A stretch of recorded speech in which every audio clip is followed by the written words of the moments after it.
Hello and welcome to my channel again, family. It's always nice to have you. Thank you for subscribing, and if you haven't subscribed, please click down below and join the family. We've been in Ethiopia for 2 weeks now. Gosh, we are having a bit of a holiday, aren't we? Today we are staying in Ethiopia, and I'm bringing to you the Ethiopian sour flat bread called Injera.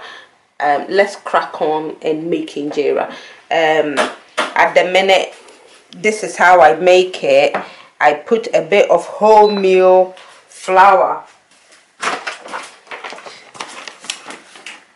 the same amount to water, and mix it with water, wholemeal and water.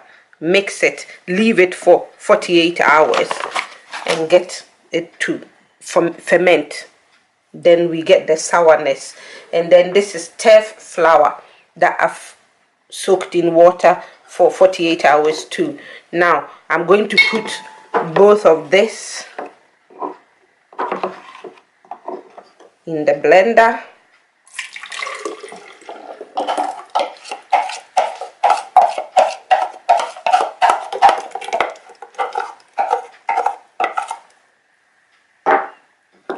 And then this is the teff flour,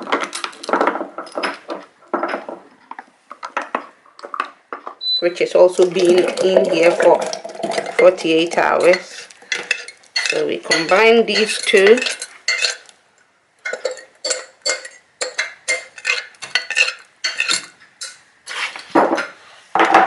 And then I go in with half a cup of self-raising flour. This is half a cup of self-raising flour, and then we're going to just blend this together. I will show you when I finish blending it. It makes so much noise, you don't need to hear that. Okay, family, so we put our mixture here, which is teff flour, a cup and a half of teff flour, and some wholemeal flour and water that we've let sit for 48 hours. Now we've blended those two in here. I'll give you the measurements in the description box down below. And we let sit for about 20 minutes because we just want the bubbles to sort of deflate a bit. So now this is our mixture, and this is the consistency. You can see it just comes off. It just comes off the spoon. Yeah, I forgot to mention the self-raising flour I put there. My husband just reminded me. I'll give you the recipe and the I'll give you the measurements and the ingredients all. So now we're just adding a bit of salt after we let it sit for about 20 minutes. Just a little bit of salt, not that much, that's a bit much. And then mix it together. So because we let it sit for 48 hours, it fermented. So yeah, it will stink out your house a little bit, but when you're eating it, it's yummy. So yeah, definitely do let it sit for that 48 hours. And now we're just salting it here. And it's time to cook Injera. Come on, please. No, our thing is a bit too hot right now. Let's see.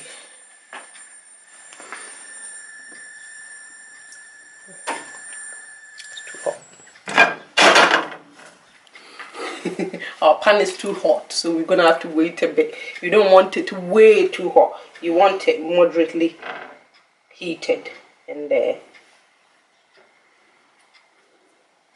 not to forget, you do need a lid that can fit on top of the pan. So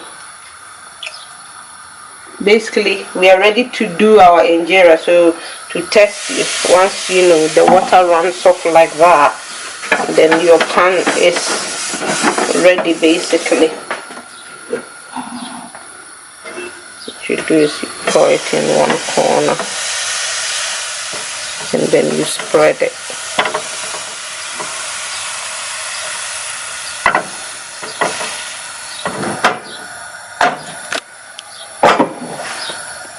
And then you leave it on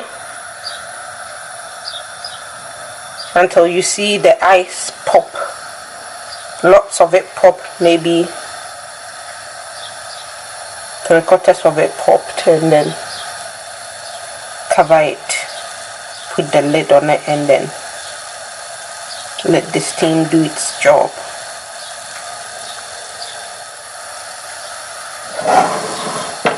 Okay, good. Put the lid on now until basically we see a steam on the side. Okay, you can see steam on the sides now, so open it and see. Basically, when your thing is, you know, steaming up, you can open it and you know. But once the sides come off like that, that is it. It's home straight. Your injera is ready. And basically,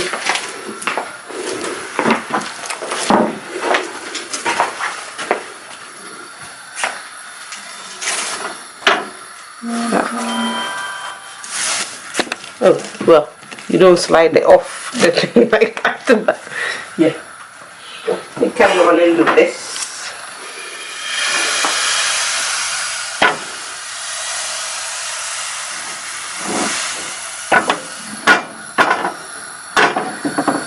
This is going to be a heavy one.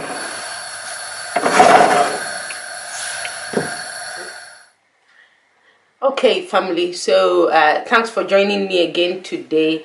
I brought you Injera, the Ethiopian sour flat bread, and it is very important to leave your mixture for that 48 hours to get that sourness in there. I've seen some people use their sourdough in it, which gives you the sourness. I am not a pro on the flat bread really, so you can watch other ones on YouTube to try and get yourself, you know, to know how to do it if you enjoy it. I enjoy it, so I'm trying to get myself to, you know, get to know it or get to be able to make the best injera. But so far, this is how I make it, and it's half teff flour and half wholemeal flour. So I hope you are able to make it. It is the best thing once you get it, to get that sourness in there. It is the best thing, and it tastes amazing with all their different kinds of stew here. And this is how they will normally serve it. Here I've got a bit of zigni, a bit of dorowat, and some tips here, and a little palate cleanser, a bit of salad on the side there.